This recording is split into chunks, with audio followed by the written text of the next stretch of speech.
Estamos transmitiendo a Facebook, entonces damos comienzo. Buenas noches, sean todos bienvenidos a este miércoles del Centro Astronómico Clavius. Estamos en la semana del festejo patrio por la independencia, pero pues qué bueno que estamos aquí también platicando de astronomía. Y hoy le damos la bienvenida a Álvaro Rojas Arriagada. Muchas gracias, Álvaro, por estar aquí a la distancia. No nada más me refiero a la distancia en Zoom, sino que Álvaro está en Chile, en Santiago de Chile. Entonces, doble bienvenida por estar desde tan lejos. Y además porque, como ya saben todos, a mí Chile me encanta. Entonces, tener un invitado de Chile me parece sensacional. Y bueno, pues Álvaro nos va a platicar de un tema muy, muy interesante. Todos sabemos que vivimos como sistema solar en un sistema más complejo llamado galaxia. Y si ustedes han visto por ahí el famoso calendario cósmico, donde se plantea o se a escala toda la historia del universo en un año como los que usamos, pues van a notar que nos cuentan, o más bien de acuerdo a las cuentas, pues nuestra galaxia se estaría formando por ahí del mes de marzo y el sistema solar, el Sol con los planetas hasta agosto. Lo cual quiere decir, como nos cuentan también, pues que no fuimos la primera generación de estrellas de la galaxia y también de las bonitas fotos que vemos por ahí, pues las estrellas se siguen formando, lo cual quiere decir que la historia tiene más bien la galaxia tiene una historia, y justamente ese es el tema de hoy. ¿Cómo desenmadejar esa historia? Pues Álvaro nos va a contar. Y antes de darte la palabra, Álvaro, Gerardo nos va a dar la trayectoria académica de nuestro invitado. Muchas gracias, Lore. Muy buenas tardes, noches a todo el mundo que está aquí conectado vía Zoom o que nos ven en Facebook o que nos están viendo en el futuro en la grabación, pues también los saludamos allá. Es un gustazo tener a este invitado porque además tiene pues, el privilegio de vivir bajo los mejores cielos, ¿no?, del hemisferio sur. Entonces tiene mucha experiencia en ese sentido, además de que Álvaro y yo pues somos amigos ya desde hace varios años, estudiamos juntos, bueno, una parte de nuestros doctorados, ahí nos conocimos, y entonces les voy a leer brevemente la semblanza que me mandó Álvaro para que lo conozcan. De hecho, algunos se acordarán de él, estuvo ya en Clavius hace como un poquito más de un año y medio, casi 2 años, ¿no?, cuando estuviste con nosotros, Álvaro. Y entonces, bueno, para los que no estuvieron, les voy a leer la semblanza. Álvaro es originario de Santiago de Chile. Cuando era niño, como a la gran mayoría, le apasionaron los dinosaurios y después la astronomía. Y ahí no salió más. Estudió una licenciatura y luego un magíster en astrofísica en la Pontificia Universidad Católica de Chile. Luego de esto, se fue becado a hacer un doctorado en astrofísica en la Universidad Nice Sofía Antipolis, trabajando en el Observatorio de la Costa Azul. Al término de esto, volvió a Chile, donde trabajó como investigador postdoctoral Fondesit y luego del Instituto Milenio de Astrofísica en la Pontificia Universidad Católica de Chile. Desde marzo de este año, Álvaro es profesor e investigador de la Universidad de Santiago de Chile. Además, es investigador principal del Núcleo Milenio para la Evolución Reconstruida del Medio Interestelar, ERIS, investigador joven del Instituto Milenio de Astrofísica, MAS, e investigador del Centro para la Investigación Interdisciplinaria en Astrofísica y Ciencias del Espacio, CIRAS. Álvaro se dedica a la llamada arqueología galáctica, el estudio de la química de estrellas viejas para comprender cómo se formó la Vía Láctea y otras galaxias en el universo. Mi estimado Álvaro, pues ahora sí te dejamos que nos deleites con tu charla y al final abriremos el foro para algunas preguntas y comentarios del público, pero por lo pronto el control es tuyo, amigo. Súper, súper. Gracias, Lorena, gracias, Gerardo. Los saludo a todos desde acá, Santiago de Chile. Voy a ver primeramente si puedo compartir mi charla. Y ahora que creo que todos vean esto, podemos ahí está comenzar. Perfecto, Álvaro. Súper. Súper. Bueno, por acá les comento que por acá también estamos empezándonos a enfiestar porque ustedes son el 16 de septiembre, ¿cierto? Nosotros el 18, así que estamos más o menos en el mismo ancho de banda mental, digamos, preparándonos para las celebraciones patrias. Y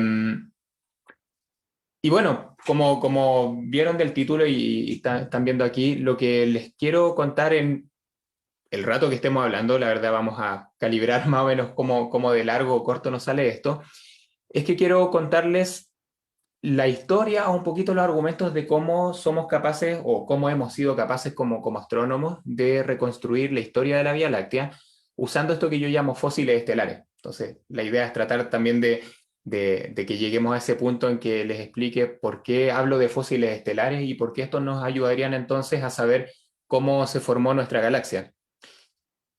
Y para motivar eso, permítame partir con esta imagen que es realmente muy, muy bella, es una imagen estéticamente bastante atractiva. Y frente a la pregunta, bueno, ¿qué es lo que estamos viendo? Hay varias posibles respuestas, ¿no? No siempre las cosas tienen una respuesta directa y simple. Uno podría decir, bueno, estamos viendo una galaxia, ¿cierto? Eso está muy bien. Esto, de hecho, una galaxia espiral bastante bonita, bastante simétrica.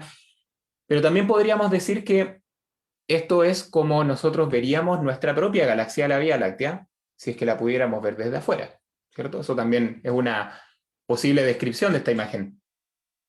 Alguien más podría decir que lo que estamos viendo acá es probablemente algo así como entre 100.000 y 400.000 millones de estrellas todas juntas, que eso es más o menos el número típico de estrellas en una galaxia como la Vía Láctea.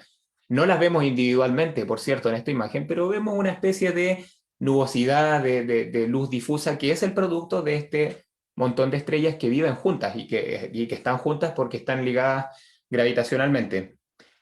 Si miramos un poquito más en detalle la imagen, y si, digamos, se dejan persuadir por lo que les acabo de decir, que estamos viendo 400.000 millones de estrellas, vemos que también entre medio de ellas hay cierta cantidad de polvo, ¿cierto? No sé si, espero que puedan ver mi mouse y ven que los brazos espirales también están surcados por tenues hebras de lo que parece ser polvo o algo oscuro que está entre medio de las estrellas. También creo que de un primer momento fueron bastante evidentes estas manchitas rojas por aquí y por allá, que de hecho también siguen en cierta forma la estructura espiral de la galaxia y que son de hecho lugares donde están naciendo estrellas nuevas. Entonces tenemos una combinación de cosas, estrellas, tenemos polvo, tenemos lugares de formación de estrellas, lo que nos dice que también hay mucho gas, reservorios de gas que están ahí formando estrellas, e incluso hay algo que está en esta imagen pero que no lo vemos, que de hecho permea toda esta imagen, que es algo que los astrónomos hemos denominado materia oscura, y que de hecho en términos de la masa probablemente es la componente fundamental de lo que estamos viendo. Pero quizás, y con esto quiero terminar esta, digamos, puesta en contexto, podríamos decir que lo que estamos mirando acá es el producto de algo así como 13.800 millones de años de evolución del universo. Estamos viendo un producto final típico, digamos, de la evolución del universo, que es justamente una galaxia como las vemos hoy en día. El caso particular de esta imagen es de una galaxia relativamente cercana. Entonces estamos viendo cómo la galaxia, después de todo lo que ha pasado en la historia del universo, se ve hoy en día, y es el producto de muchas cosas que pasaron entre medio. Entonces lo que yo quisiera contarles en este rato es una historia, digamos, en 3 actos, o 3 historias separadas, con las que yo voy a tratar de juntar algunos elementos, contándoles primero resumidamente cómo es la historia del universo desde el punto de vista de su química, cómo es que aprendimos a leer esa información usando estrellas, que por ahí va el título de la charla, y finalmente juntando todo para contarles en líneas generales qué hemos aprendido sobre nuestra propia galaxia estudiando estrellas, justamente, para tratar de entender cómo fue la evolución de nuestra propia galaxia. Y quisiera partir con esto. Quizás muchos de ustedes han escuchado una famosa, o no sé qué tan famosa frase, pero de que todos somos polvo de estrellas, ¿cierto? Frase que por cierto es correcta, pero también sería correcto, y creo yo, menos poético, pero más literal, decir que somos desechos nucleares de estrellas. Y lo que les quiero contar para partir es cómo es que nosotros somos el producto de los desechos nucleares de las estrellas. Y para eso nos vamos a remontar al principio. Este también es un esquema o una ilustración sobre la historia general del universo que posiblemente hayan visto en alguno de sus distintos formatos, pero básicamente nos explica de izquierda a derecha cómo ha sido la evolución del universo, desde el Big Bang, que está por acá, hasta cómo es el universo actualmente.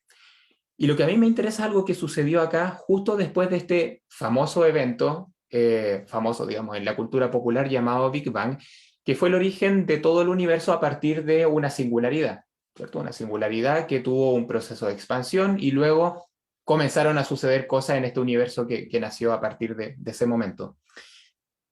Pero me quisiera concentrar en algunas cosas o un fenómeno en particular que sucedió durante los primeros minutos después del Big Bang. Primeros minutos me refiero entre 3, 10 minutos después de que sucedió el Big Bang, la nada misma, que fue un proceso en que el universo, en expansión, al principio era una expansión muy acelerada y después a una tasa que fue variando con el tiempo, el universo se expandió y partió de ser un objeto, digamos, o un todo muy denso y muy caliente, algo que progresivamente se fue enfriando. Incluso, digamos, después de 3 minutos, la temperatura del universo ya había bajado algo así como 1.000 millones de grados. 1.000 millones de grados es una brutalidad, pero no es infinito, ¿cierto? Es un número, es una temperatura finita, en la cual todo el universo reunía las condiciones de densidad y de temperatura que hicieron del universo como un todo una especie de reactor nuclear. Era una sopa de partículas subatómicas que se enfrió y comenzó a generar elementos químicos.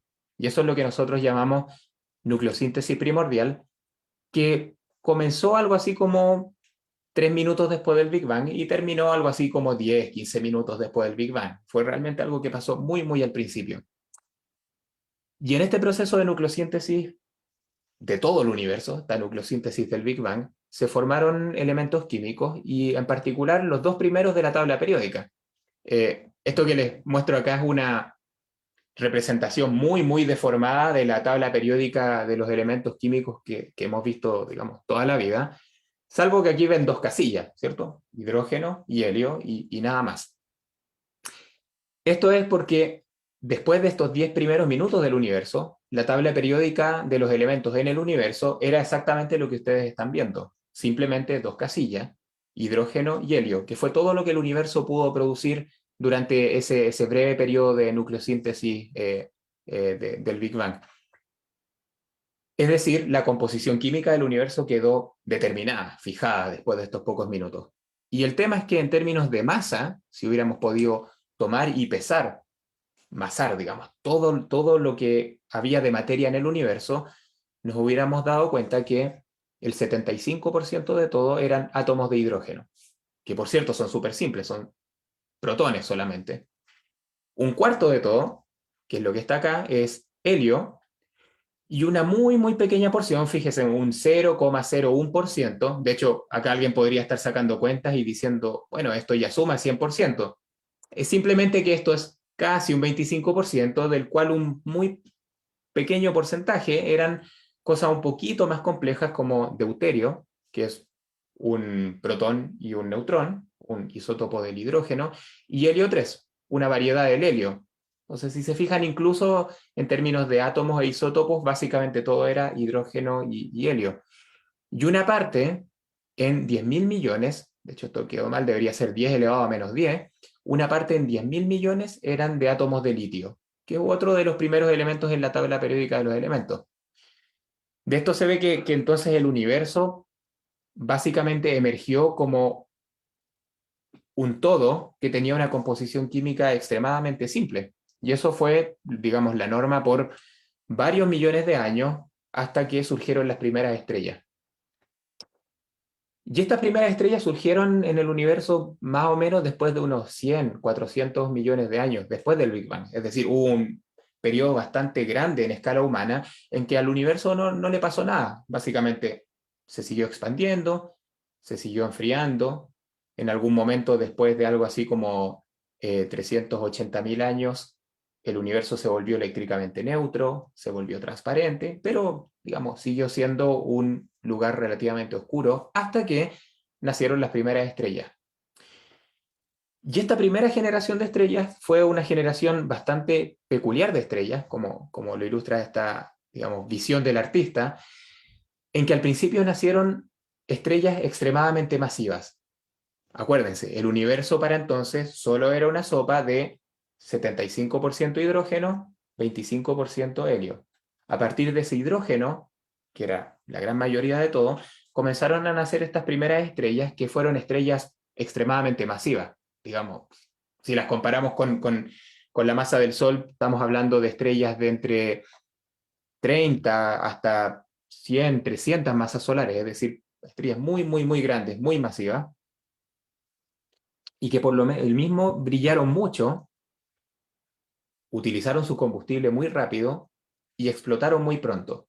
Esta primera generación de estrellas eran objetos que vivieron por pocos millones de años, 2, 3 millones de años, que en términos astronómicos es un parpadeo. Y de hecho estas estrellas que solo hipotetizamos que existieron, porque nadie ha observado ninguna sola de ellas, las llamamos estrellas de población 3. Y de hecho hacia el final de lo que les voy a contar en un rato más, van a darse cuenta de que viene esto de población 3. Pero bueno, estas fueron las primeras estrellas que nacieron, estrellas que entonces comenzaron a generar elementos químicos, y sobre eso les cuento en un momento más, y eventualmente explotaron desparramando esos elementos químicos por el gas que había en el entorno, a partir del cual posteriormente comenzaron a nacer nuevas generaciones de estrellas. Después de esta primera generación hubo una segunda, luego una tercera, luego una cuarta, y incontables generaciones que siguieron a esta primera generación hasta el tiempo actual. Pero además en la historia del universo, entre medio que se formaron estrellas, un poco después, comenzó a pasar algo más, que el universo mismo, la materia misma en el universo, se comenzó a organizar. Y así como nacieron estrellas, eventualmente nacieron grupos de estrellas que se comenzaron a asociar, que formaron objetos más grandes y que eventualmente se constituyeron en lo que podríamos llamar protogalaxias, que eventualmente evolucionaron un poquito más y ya formaron galaxias propiamente tales que además continuaron evolucionando durante toda la historia del universo. Y las primeras galaxias, o protogalaxias si las queremos llamar, nacieron alrededor de 1.000 millones de años después del Big Bang.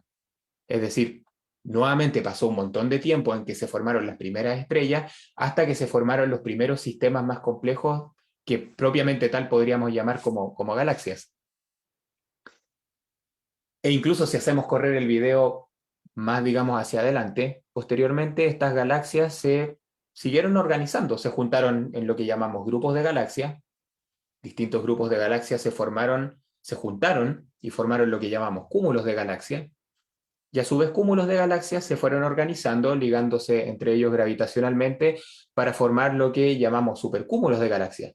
Y eventualmente llegamos a una distribución de materia en el universo que si la pudiéramos ver a muy gran escala, se vería como lo que representa esta imagen de acá.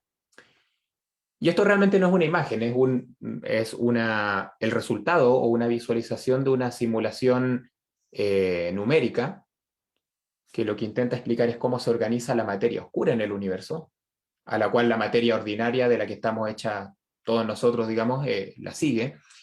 Y ven ustedes que la materia a gran escala en el universo no es totalmente homogénea, sino que se distribuye en una especie de red filamentosa, que parece una especie de esponja, en la que todos estos puntos más brillantes representan cúmulos y supercúmulos de galaxias, es decir, acumulaciones de cientos o miles de galaxias que se van juntando con otras al lado y con otras al lado y forman estas especies de redes filamentosas de materia en el universo. Esto, digamos, cómo se llegó a organizar la materia en general en el universo. Pero si volvemos un poquito más atrás y pudiésemos haber visto cómo evolucionaron las galaxias como objetos individuales, nos daríamos cuenta que también en la historia del universo estas fueron evolucionando de una cierta manera. De hecho, como muestra este diagrama, y como les contaba hace un momento, las primeras galaxias nacieron 1.000 millones de 1.000 millones de años después del Big Bang, y en general fueron objetos relativamente pequeños.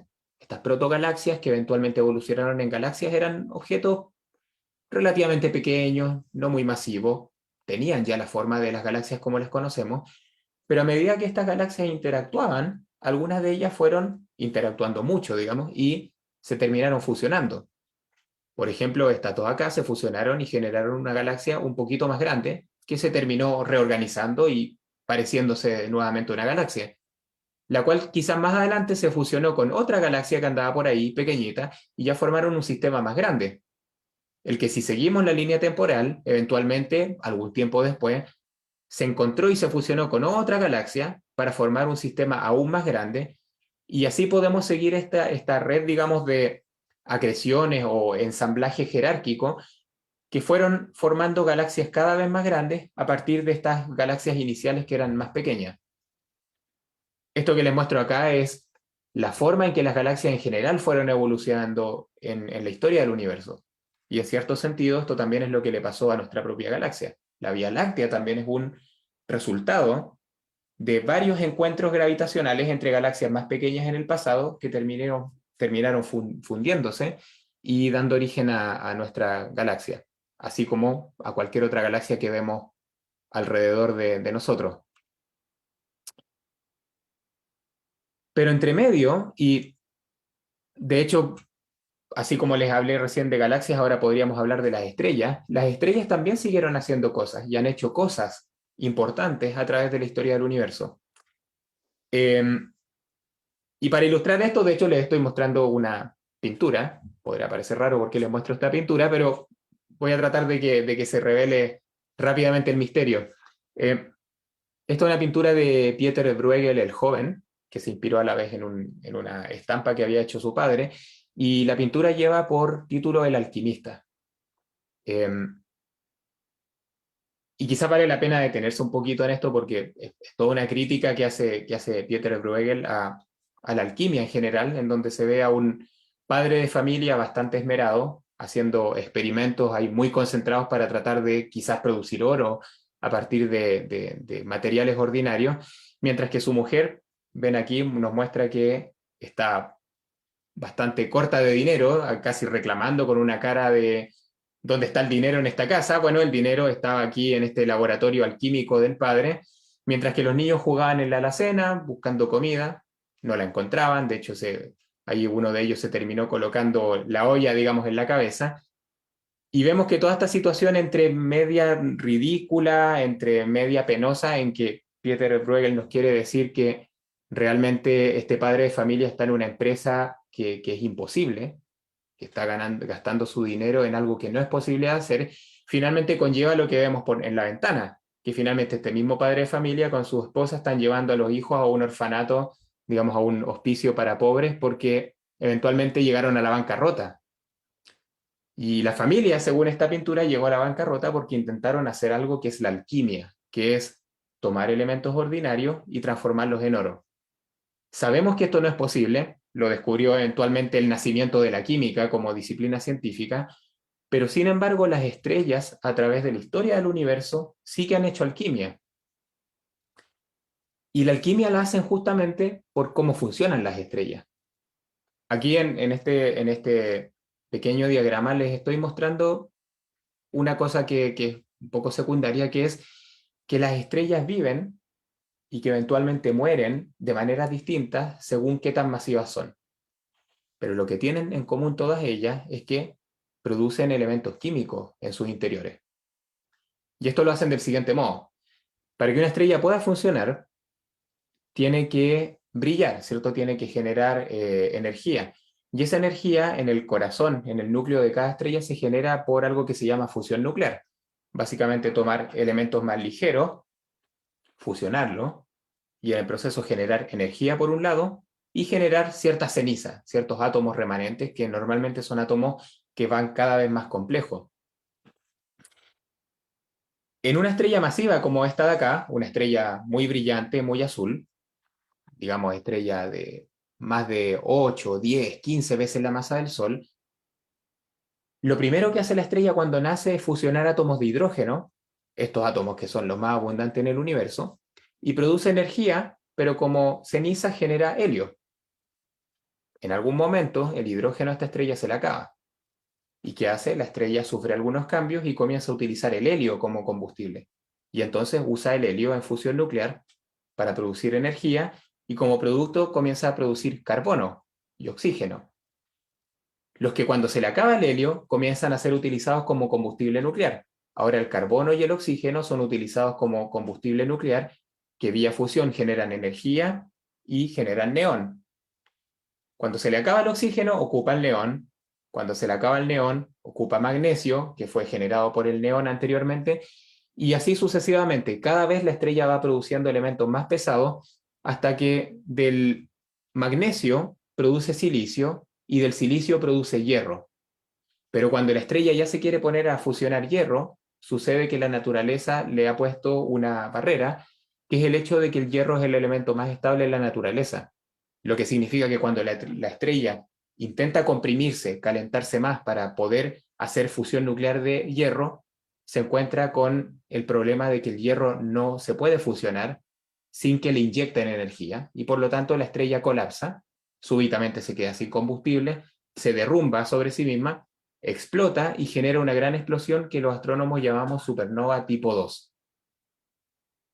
Y esta explosión tiene dos efectos importantes, porque primero, bueno, destruye la estrella y deja un remanente, que es esta mancha de explosión con algún objeto al medio, un pulsar o un agujero negro directamente.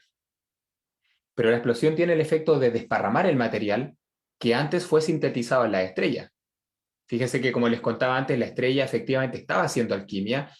A partir de hidrógeno generó carbono, generó oxígeno, generó neón, generó magnesio, silicio, hierro, y todos esos nuevos átomos que no existían en el universo antes que esta estrella naciera, fueron desparramados por la explosión y se repartieron por el gas alrededor, lo que llamamos el medio interestelar, el poquito gas que hay entre medio de las estrellas en todas las galaxias y en particular en nuestra Vía Láctea.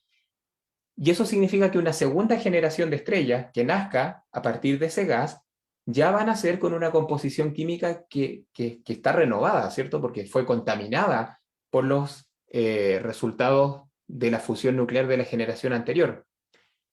Y esta segunda generación eventualmente va a hacer lo mismo, contaminará el medio interestelar, luego nacerá una tercera generación que tendrá su composición química más enriquecida, y así sucesivamente, generación tras generación, el gas al interior de las galaxias se ha ido nutriendo de átomos nuevos generados por las estrellas que han vivido anteriormente.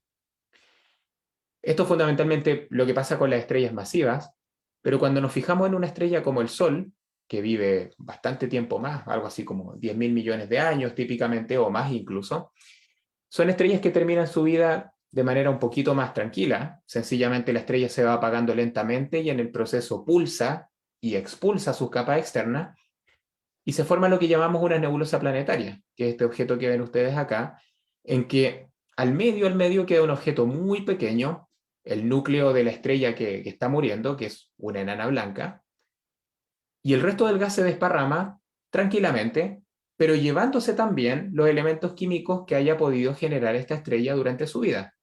En el caso de una estrella como el Sol, a partir del hidrógeno produce helio y en algún momento logra fusionar helio para producir carbono y oxígeno. Es decir, cuando la estrella muere, va a enriquecer el medio interestelar con helio, carbono y oxígeno. Pero además suceden otras cosas, que durante estas etapas en que la estrella se está desarmando, suceden algunas reacciones químicas especiales en las que neutrones son capturados por átomos relativamente pesados y se transforman en átomos más pesados en la tabla periódica, incluso más allá del hierro, más allá de los átomos que se producen acá. Por lo demás, y esto me hace recordar algo que no les dije, también durante la explosión de la supernova, que como me creerán es un fenómeno extremadamente energético, se producen fusiones nucleares desbocadas de elementos químicos más pesados que el hierro. Por lo tanto, la tabla periódica, si nos la imaginamos ahora, se ha ido llenando básicamente por lo que han hecho las estrellas mientras viven y justamente en el momento en que mueren. Y esto a la larga nos lleva a otra cosa, nos lleva a reflexionar sobre lo que les contaba recién, de que en el universo en algún momento nació esta primera generación de estrellas, estas masivas de población 3, y a partir de ahí fueron naciendo distintas generaciones de estrellas. Dentro de esas estrellas algunas más masivas que explotaron como supernovas, muchas otras menos masivas que han liberado los elementos químicos de manera más suave, digamos, en términos de transformarse en nebulosas planetarias, pero todas ellas han contribuido a que el medio interestelar, el gas dentro de las galaxias, se vaya enriqueciendo. Y al final podemos pensar que lo que tienen de común estas estrellas, ¿cierto?, es que devuelven el material enriquecido al medio interestelar y que esto produce una especie de ciclo ecológico dentro de cada galaxia en el universo, que consiste en básicamente el ciclo de vida de las estrellas.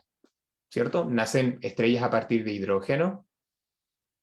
Bueno, donde este hidrógeno en algún momento se enfría, forma lo que se llaman nubes moleculares, y estas nubes moleculares eventualmente colapsan y forman estrellas, como por ejemplo aquí en estos famosos pilares de la creación, que son nubes moleculares que se están comprimiendo y dando origen a nuevas estrellas. Y estas nuevas estrellas, como les contaba recién, eventualmente nacen, y al nacer comienzan a generar fusión nuclear, y por lo tanto comienzan a generar elementos químicos nuevos. Y estos elementos químicos, cuando las estrellas explotan, entonces son devueltos al medio interestelar, a partir del cual nace una siguiente generación, y si se fijan se va dando un ciclo circular de renovación y de enriquecimiento constante del medio interestelar, con nuevos átomos formados en los centros de las estrellas que han nacido a través de la historia de la galaxia. Y como les digo, esto ha sucedido en cada galaxia en paralelo durante toda la historia del universo. Si se acuerdan de hace 10 minutos atrás, yo les mostré la tabla periódica que al término del Big Bang solo constaba básicamente de dos casillas, hidrógeno y helio. Lo que ven ahora es que una vez que nacieron las primeras estrellas y luego las distintas generaciones de estrellas, el universo comenzó a ganar átomos de elementos nuevos que no existían antes y que comienzan a llenar la tabla periódica como lo ven en esta imagen de acá. Y de hecho esta nuevamente es una tabla periódica en la que el tamaño de las casillas da cuenta de la cantidad de masa relativa de cada elemento. Y esto representa básicamente la composición actual del universo, en la que en general las cosas no han cambiado mucho. El hidrógeno sigue siendo algo así como 3/4 de todo, el helio es más o menos el cuarto restante, y el 2% restante se reparte en todos los elementos químicos de la tabla periódica, pero con una preponderancia muy grande de estos que ustedes ven acá: carbono, nitrógeno, oxígeno, neón, magnesio, hierro, silicio, azufre y argón. Los demás elementos están acá, pero en esta representación son tan pocas la proporción que ni siquiera alcanzan a aparecer, pero están ahí. No sé si esto es casualidad, pero si se fijan, aparte del hidrógeno y el helio, los elementos más abundantes del universo son el carbono y el oxígeno. Vaya casualidad, ¿no? De lo que estamos hechos nosotros. Es más, y aquí me permito introducir una pequeña palabra que usamos mucho los astrónomos. Como me habrán seguido hasta este momento, el universo básicamente produjo los elementos químicos en dos grandes eventos, ¿no? Primero el Big Bang, básicamente hidrógeno y helio, y luego la evolución posterior a partir del nacimiento de las primeras estrellas, que dio lugar a todos los elementos químicos que hay en la tabla periódica. Nosotros los astrónomos tenemos la costumbre de llamar a todo lo que no es hidrógeno y helio metales. En ese sentido, el carbono es un metal, el argón es un metal, el hierro es un metal, que quizás les haga más sentido, pero los astrónomos llamamos a todo el resto de los elementos químicos metales, y entonces a la propiedad de las estrellas de tener metales le llamamos metalicidad, justamente porque todos estos elementos químicos han sido producidos en las estrellas. Entonces este pequeño 2%, digamos que es la pizca de sal en la sopa, es el producto de la evolución química al interior de las estrellas, y por lo tanto le hemos puesto un nombre común y se llaman todos ellos metales. De esta primera parte de la historia creo que concluimos 3 o 4 cosas importantes, 3 o 4 lecciones, y la primera de ellos, que es la que quisiera que mantengamos en mente para lo que les voy a contar ahora, es que entonces la historia del universo estaba acompañada de una evolución química de los elementos químicos. Al principio no había más que hidrógeno y hierro, y eventualmente el universo comenzó a generar otros elementos químicos. Es cosa de que ustedes miren a su alrededor o piensen en ustedes mismos, y nos vamos a dar cuenta que, salvo el agua que alguno tenga por ahí a la mano, la mayoría de todo lo que nos rodea son átomos más pesados que los astrónomos llamamos metales. Somos entonces el producto de la evolución química del universo. Eso significa que en algún momento en la historia del universo y en algunos lugares el universo, digamos, la materia disponible alcanzó un umbral en que la abundancia de metales fue la suficiente para proveer el soporte material para el surgimiento de la vida. Y así como en nuestra galaxia, esto ha pasado en muchos lugares del universo, en donde uno puede entonces afirmar con propiedad que están los ingredientes que son necesarios para la vida. Que haya vida, eso es otra pregunta y es una respuesta más complicada, pero los ingredientes están, y están por doquier. Y que finalmente, a pesar de 13.800 millones de años de evolución, la proporción en masa de metales en todo el universo aún es bastante pequeña, es un 2%. Como les decía antes, la pizca de sal en la sopa. Sin embargo, es una fracción que, como podrán entender, es fundamental, ¿no? para toda nuestra existencia de partida. Con esto quisiera enchufar en la segunda parte, que es un poquito más que nada una historia, una reseña histórica, que es cómo llegamos a entender nosotros, los científicos, los químicos, los astrónomos eventualmente, que la luz es la mensajera de las estrellas. Es decir, que estudiando la luz, estudiando cuidadosamente la luz de las estrellas, podemos llegar a aprender cosas de las estrellas.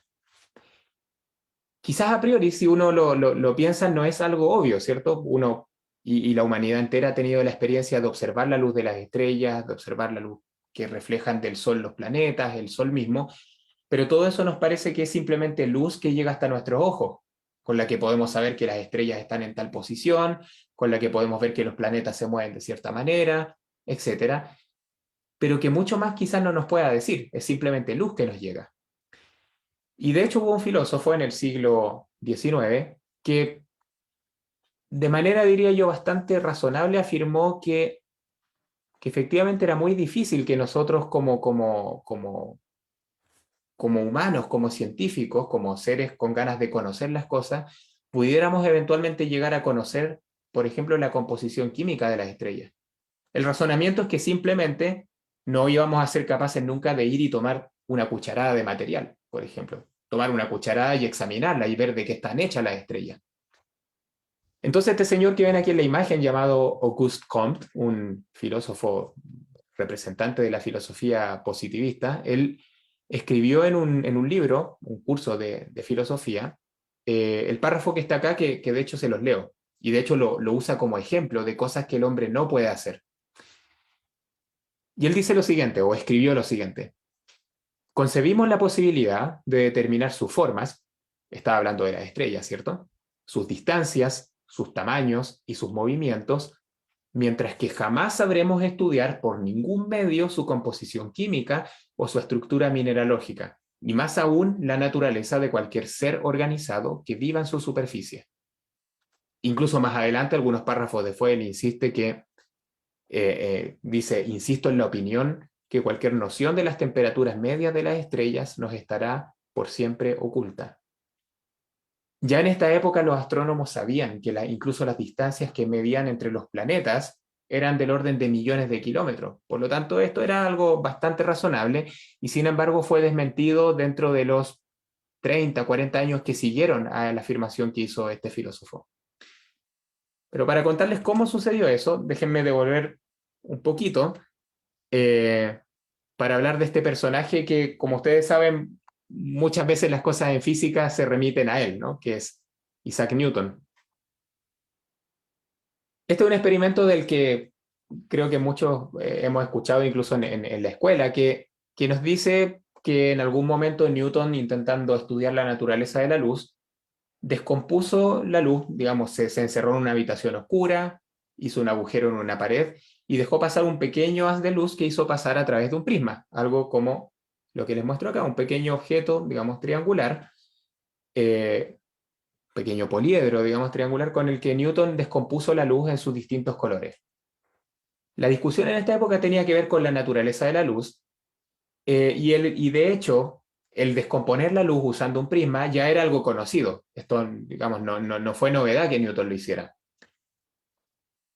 Lo que Newton hizo de manera bastante novedosa fue que él demostró que, de manera muy ingeniosa, insisto, que esta luz que se descomponía en colores, si yo la recombino, obtengo luz blanca nuevamente.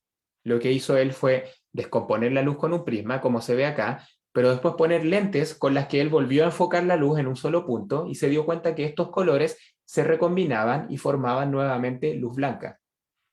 Y esto es muy importante porque en esta época, dentro de la discusión sobre la naturaleza de la luz, que a la postre duró hasta principios del siglo XX, lo que probó Newton es que el color en la luz es una propiedad intrínseca de la luz y no una propiedad del medio transparente que atraviesa la luz, por ejemplo el prisma. Había gente que decía que estos colores a la larga terminaban siendo impresos en la luz debido a la naturaleza del material que atravesaba la luz. Y Newton demostró que no, que efectivamente la luz blanca es la combinación de los colores y que los colores son intrínsecos a la luz. Y esto es algo relativamente conocido, la gente lo supo en esa época, y este conocimiento eventualmente llevó a la gente a seguir haciendo experimentos ópticos, y nos saltamos acá algo así como 130 años, y llegamos a los trabajos de el señor William Hyde Wollaston. Lo que estaba haciendo el señor Wollaston era una cosa un poquito diferente. Él estaba haciendo medidas para determinar los índices de refracción de distintas sustancias transparentes.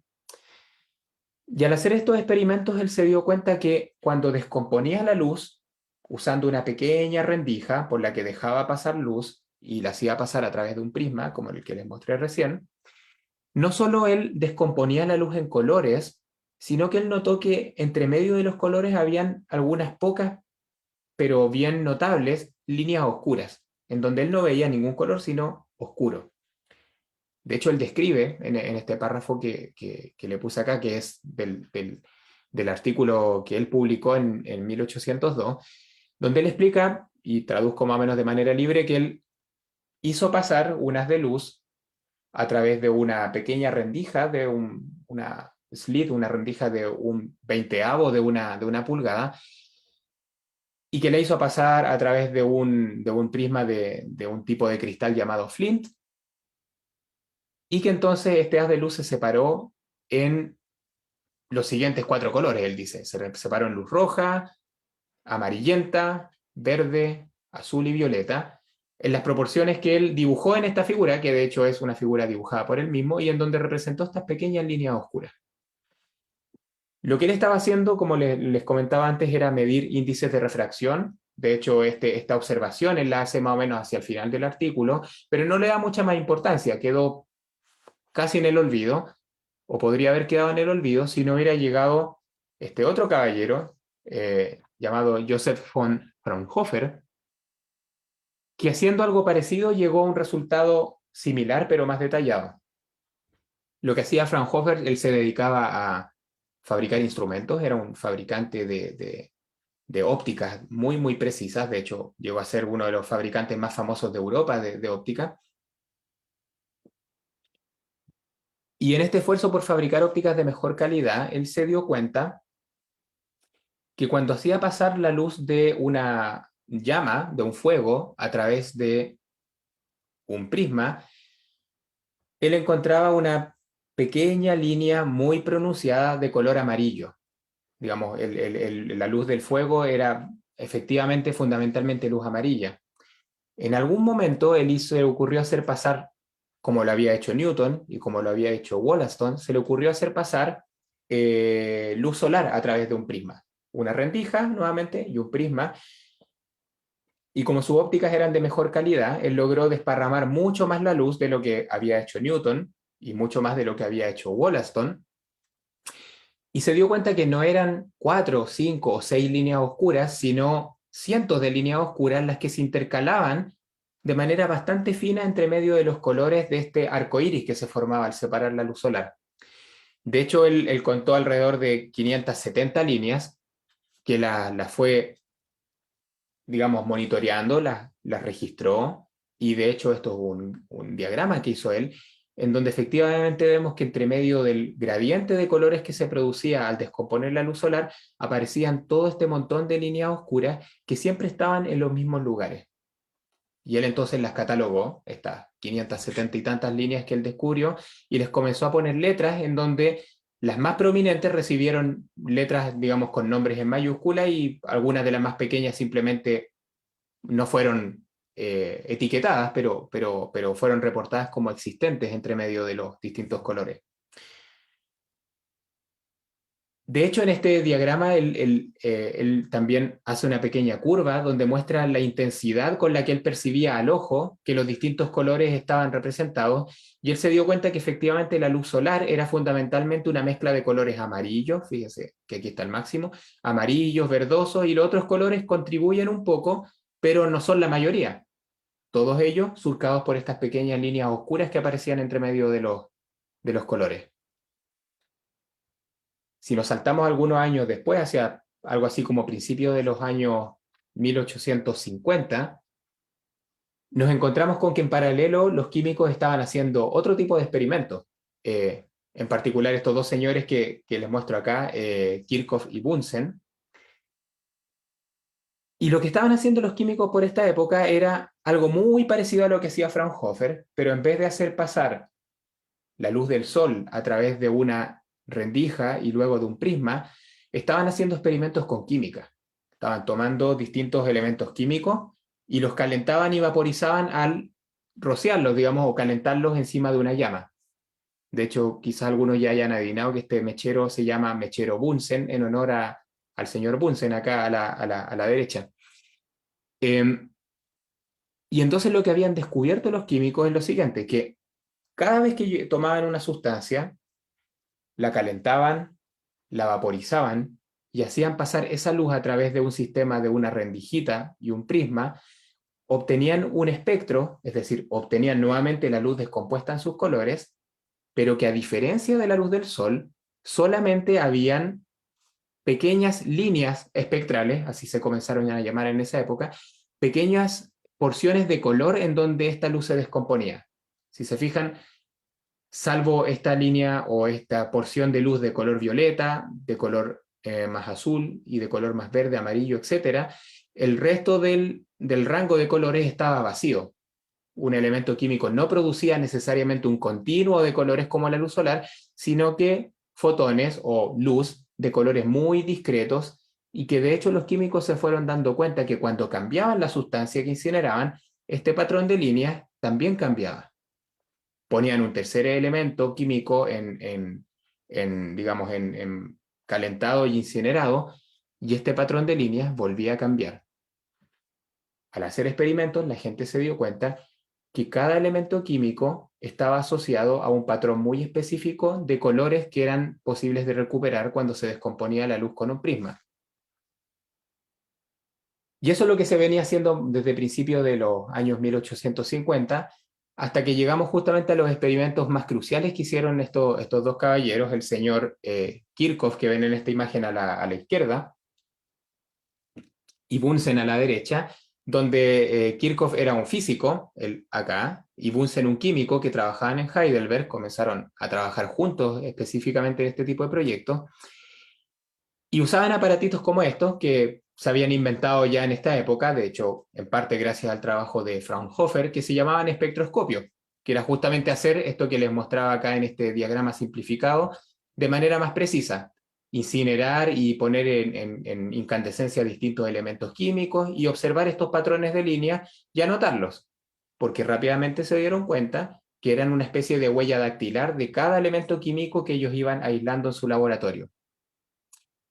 La observación crucial sucedió cuando se les ocurrió comparar el espectro del Sol, este que observó Newton, Wollaston y Fraunhofer, y compararlo con los espectros que producían distintos elementos químicos en el laboratorio.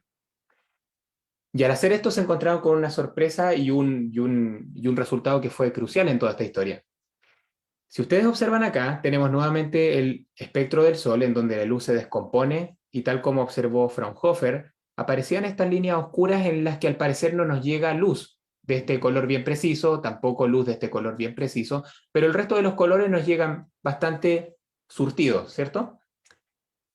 Ahora, cuando ellos comparaban esto con los espectros de emisión de elementos químicos en el laboratorio, por ejemplo, el potasio, el sodio, el cesio y el rubidio, se daban cuenta que efectivamente cada uno de ellos, al descomponer la luz, producía colores en lugares bastante determinados, y si ustedes ven, diferentes en cada caso. De hecho, he puesto estos dos nombres aquí en rojo porque Bunsen y Kirchhoff dentro de sus experimentos descubrieron estos dos elementos nuevos, el cesio y el rubidio, al justamente detectar que había un cierto patrón de líneas que no se ajustaba a ningún elemento conocido y por lo tanto se dieron cuenta que estaban descubriendo un elemento químico nuevo. Pero lo importante en este punto es si comparamos las cosas verticalmente, porque en el caso de la luz solar, una de estas líneas muy prominentes de absorción, es decir, donde no llegaba luz, que había observado Fraunhofer, es esta famosa línea en el amarillo que él había denominado como línea D, que, oh sorpresa, se dio cuenta Kirchhoff y Bunsen, que corresponde exactamente al mismo color que el sodio produce cuando se pone incandescente en el laboratorio y se examina su luz. De cierta forma, Kirchhoff y Bunsen se dieron cuenta que el sodio, cuando está incandescente, emite fotones o emite luz de un cierto color muy preciso, pero que al contrario, si pasa luz a través de sodio que está vaporizado pero no muy caliente, ese sodio se va, de cierta forma que ellos no supieron explicar en ese momento, a comer la luz con ese preciso color y por lo tanto en el espectro del Sol aparece esta línea oscura que es donde no nos está llegando luz de ese color desde el Sol. Y este descubrimiento yo diría que fue absolutamente crucial porque implicó fundamentalmente dos cosas. Primero, que solamente examinando con cuidado la luz del Sol éramos capaces de decir que el Sol, que está a 150 millones de kilómetros, posee sodio en sus capas superiores, en lo que podríamos llamar la atmósfera del Sol. Si examinamos con más cuidado nos damos cuenta que también contiene algo de cesio, que contiene potasio y así sucesivamente. Les muestro un ejemplo más específico.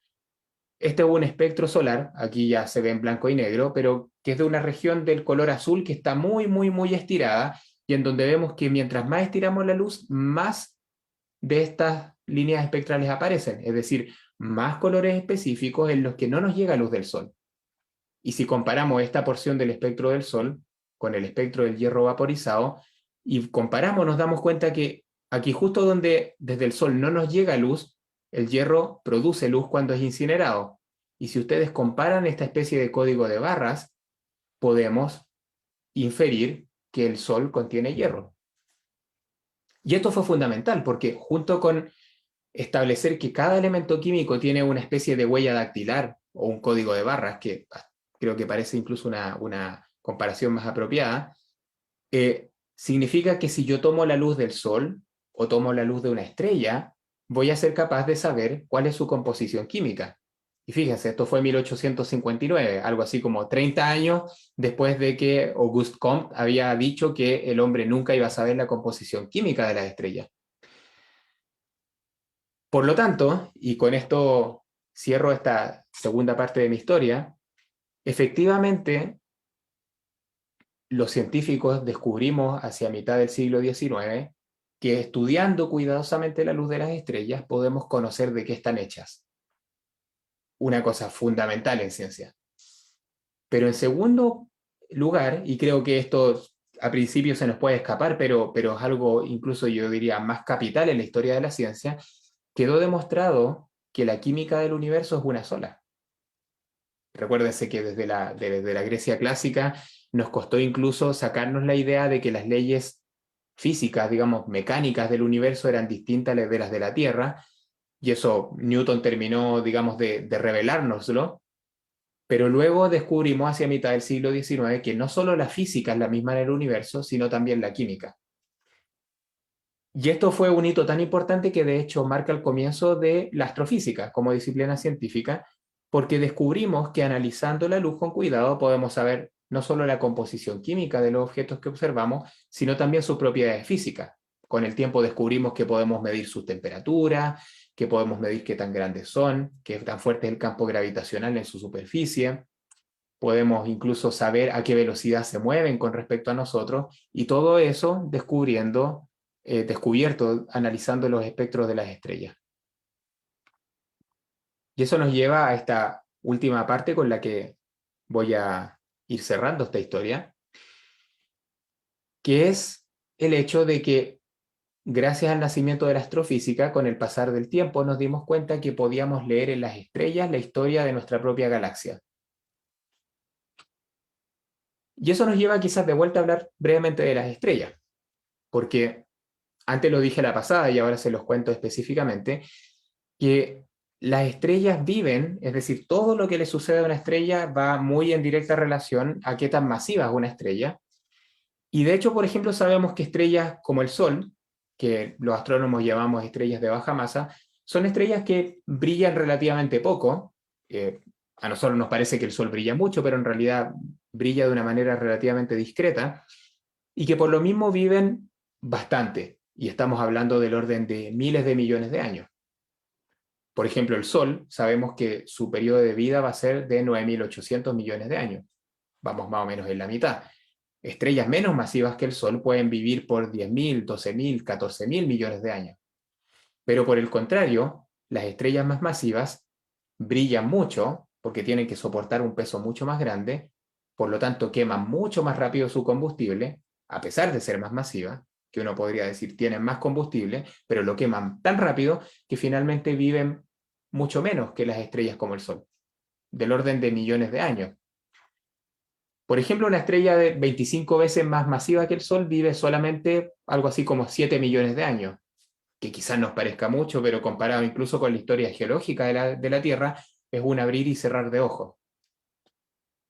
Y si se acuerdan, hace a esta altura más o menos 20 minutos, yo les conté que las estrellas de distinta masa viven de manera distinta. El Sol y las estrellas parecidas al Sol mueren como nebulosas planetarias y producen cierto tipo de elementos químicos, y las estrellas más masivas explotan como supernovas y generan otro tipo de elementos químicos. Con lo que les he contado recién, sabemos que además de producir distintos tipos de elementos químicos, lo hacen en escalas de tiempo que son muy distintas. Estas estrellas producen rápidamente elementos químicos y los dispersan en cosa de millones de años, mientras que estas estrellas menos masivas producen otro tipo de elementos químicos y los dispersan en escalas de tiempo mucho más largas de miles de millones de años probablemente. Por lo tanto, este enriquecimiento del medio interestelar que les contaba antes se da en dos, digamos, canales distintos y que van dejando distintas huellas en la composición química de las estrellas.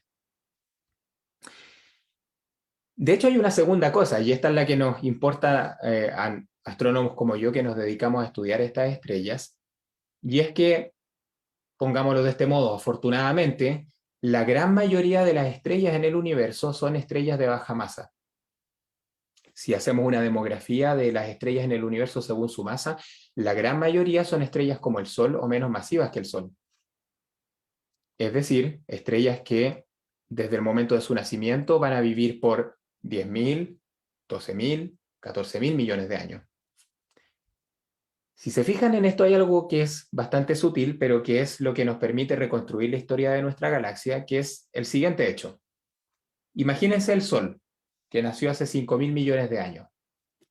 Nació el Sol a partir de un gas que ya había sido enriquecido y que tenía una composición química bastante particular por las estrellas que vivieron antes que el Sol. Pero una vez que nació el Sol, todo ese gas quedó encapsulado en el Sol y por lo tanto la composición química que nosotros podemos medir actualmente en el Sol es realmente la composición química que tenía el medio interestelar cuando nació el Sol, hace 5.000 millones de años atrás. Si luego observo una estrella que tiene 4.000 millones de años de antigüedad, y bajo el mismo razonamiento, su composición química va a ser un reflejo de cómo era la composición del medio interestelar hace 4.000 millones de años. Y echen a correr ese argumento. Luego observo una estrella de 3.000 millones de años, de 2.000 millones de años, de 1.000 millones de años, de 1 millón de años, y cada una de ellas me da una especie de imagen estática, una especie de snapshot de cómo era la química de la galaxia en el momento en que esas estrellas nacieron. Lo que hacemos los astrónomos es aprovecharnos de eso, y ahí llegamos al concepto entonces de estos fósiles estelares, porque la gran mayoría de las estrellas que son de baja masa viven por miles de millones de años y por lo tanto son auténticos fósiles que cuando yo voy y estudio su química, puedo saber cómo era la química de la galaxia hace miles de millones de años atrás. Y eso significa que en una galaxia como esta, que perfectamente podría ser como se ve la nuestra desde afuera, cuando yo examino porciones muy pequeñas y luego a través de toda la galaxia, lo que hago es examinar lo que se llaman poblaciones estelares. los grupos de estrellas que componen nuestra galaxia. Y si tuviera suficiente tiempo de observación en un observatorio, podría ir y observar cada una de estas estrellas, conocer la composición química de cada una de esas estrellas, y conociendo sus edades, tener una especie de video o de película en que puedo reconstruir hacia atrás cómo fue evolucionando la química y la dinámica y la estructura de nuestra galaxia desde el presente hasta cuando nació. Y de hecho eso es lo que hacemos.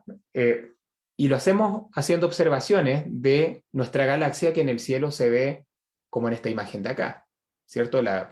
Quizás, espero todos ustedes hayan tenido la agradable experiencia de observar la Vía Láctea en el cielo, y se ve como una franja de luz que de hecho da la vuelta a todo el cielo, justamente porque nosotros, si pudiéramos ver nuestra galaxia desde afuera, vivimos más o menos aquí a mitad de camino entre el centro y el borde.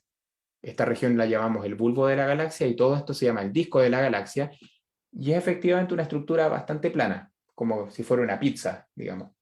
Entonces, estando nosotros metidos en medio de eso, cuando miramos a nuestro alrededor, lo que vemos es una banda de luz que representan todas las estrellas que están cerca de nosotros en el disco de la galaxia, y que de hecho cuando miramos en una cierta dirección hacia acá, vemos una protuberancia de estrellas que es el bulbo de la galaxia. Si se fijan en esta imagen, es justamente lo que vemos acá, una banda de luz que en algún momento se ensancha, porque aquí estamos viendo hacia el centro de nuestra galaxia. Y lo que hemos hecho los astrónomos en los últimos, sobre todo 100 años, ha sido aprender no solo que nuestra Vía Láctea es una galaxia más en el universo, digamos una galaxia similar a esta, y en ese sentido un universo isla, como alguna vez lo dijo Kant, sino que además hemos aprendido sobre la estructura de nuestra galaxia, sobre cómo se mueven las estrellas en nuestra galaxia, cuáles son las edades de las estrellas en nuestra galaxia, y fundamentalmente cuáles son las composiciones químicas de las distintas estrellas en nuestra galaxia. De hecho, esta imagen que les muestro acá es una imagen de todo el cielo, piénsenlo como un mapa de todo el cielo, que ha sido hecha por un satélite que está funcionando desde el año 2013, que se llama el satélite Gaia, y que ha observado la no despreciable suma de 1.800 millones de estrellas en todo el cielo. Es una brutalidad de estrellas, y sin embargo representa el 1% de las estrellas de nuestra galaxia, y con ello hemos hecho mapas de todo el cielo como este de acá.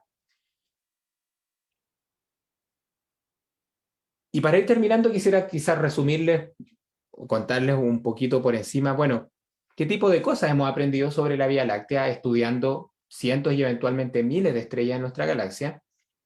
Y para esto les muestro nuevamente una imagen de una galaxia externa, una galaxia muy bella, por lo que pueden ver ustedes, que perfectamente podría ser como se ve la Vía Láctea desde afuera. Y nuevamente vemos los elementos de una galaxia típica: el disco de estrellas, los brazos espirales, y en el centro el bulbo, que en este caso es alargado, una especie de barra, tal como hemos descubierto que es el caso de nuestra propia galaxia.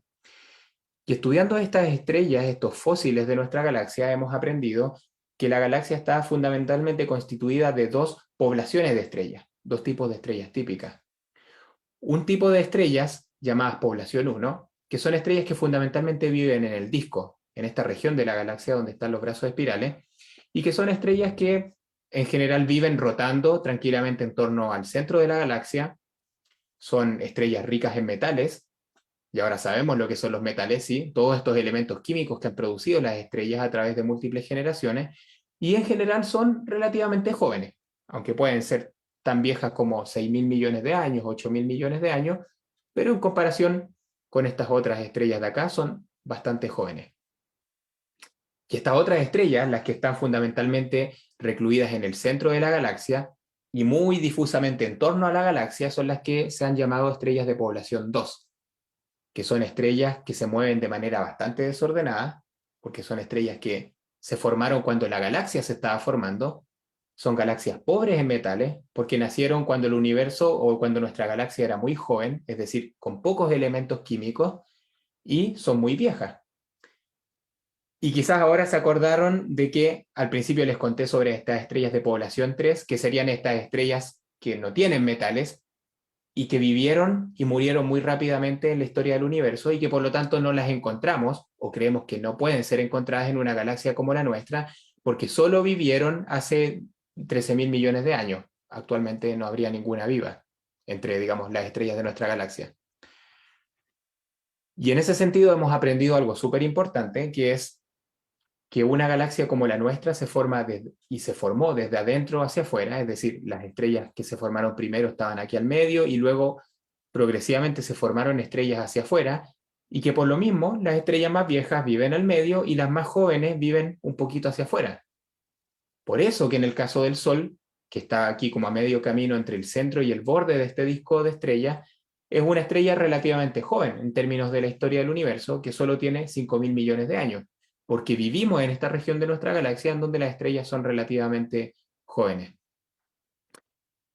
No solo la galaxia se formó de adentro hacia afuera, sino que además se formó con los llamados eventos de acreción. Esto que les mostré antes, que las galaxias se fueron fusionando para formar galaxias cada vez más grandes como producto del canibalismo de galaxias más pequeñas. ¿Tenemos evidencia de esto? Tenemos una evidencia súper directa y que de hecho ya la veíamos en este mapa que les mostré recién, y que son estas dos galaxias llamadas nubes de Magallanes, que soy un afortunado que las he podido ver porque se ven desde esta parte del mundo, y que son justamente dos galaxias mucho más pequeñas que la Vía Láctea que están en proceso de ser canibalizadas, de ser destruidas y de ser incorporadas a nuestra galaxia. De hecho, en la Vía Láctea hay varios otros ejemplos que no se ven en esta imagen de galaxias que están en este momento siendo destruidas, y por lo tanto nuestra galaxia, aún después de 13.000 millones de años, sigue evolucionando. Y por último, con esto voy terminando. Quizás este mapa se los puedo comentar un poco más en las preguntas. Es simplemente un mapa en donde 5 millones de estrellas fueron estudiadas gracias a este satélite Gaia que les contaba recién, y se les determinó sus abundancias químicas, y aquí estamos viendo un mapa de todo el cielo, igual a este, en que vemos la composición química promedio en cualquier lugar de nuestra galaxia que queramos elegir, y en donde, por ejemplo, vemos que en esta región central, donde están las estrellas más viejas, efectivamente están primordialmente pintadas con azul, que significa que son estrellas más pobres en metales. Esto es un artículo científico que tiene algunos meses de antigüedad, es muy, muy reciente, y que es, yo creo, una señal súper fuerte de hacia dónde está yendo la astronomía, que es examinar incluso nuestra galaxia con el orden de millones de estrellas, algo que incluso hace 5 o 10 años atrás era completamente imposible. Y quisiera terminar con esto, simplemente resumiendo quizás los hechos más importantes de los que les he hablado, que es básicamente que salvo el hidrógeno y el helio, que fueron producidos durante el Big Bang, todo el resto de los elementos químicos han sido sintetizados en el universo en las estrellas, que son los auténticos alquimistas del universo, literalmente. Que nosotros mismos, ustedes, todo lo que nos rodea, es el producto de 13.800 millones de años de evolución química cósmica. Quizá nuestra existencia no hubiera sido posible hace 5.000 millones de años atrás, simplemente porque en este lugar de la galaxia no se había alcanzado el nivel de abundancia de metales necesaria para que nosotros llegáramos a existir. Y que bueno, en todo este aventura de descubrimiento, la clave han sido las estrellas de baja masa, que son nuestros fósiles, estrellas viejas, para las cuales nosotros aprendimos a leer la información examinando la luz con mucho cuidado. Un triunfo de la ciencia que dio origen a la astrofísica y que con el pasar de estos años, entre mitad del siglo XIX y hoy día 2022, nos ha permitido leer la historia de la luz, no solo de las estrellas, sino que de nuestra galaxia como un todo, y con ello en parte también la historia del universo como un todo. Bueno, habiendo enterado 1 hora, espero no muy largo, me detengo aquí y bueno, muy feliz de conversar con ustedes si es que aún están por ahí.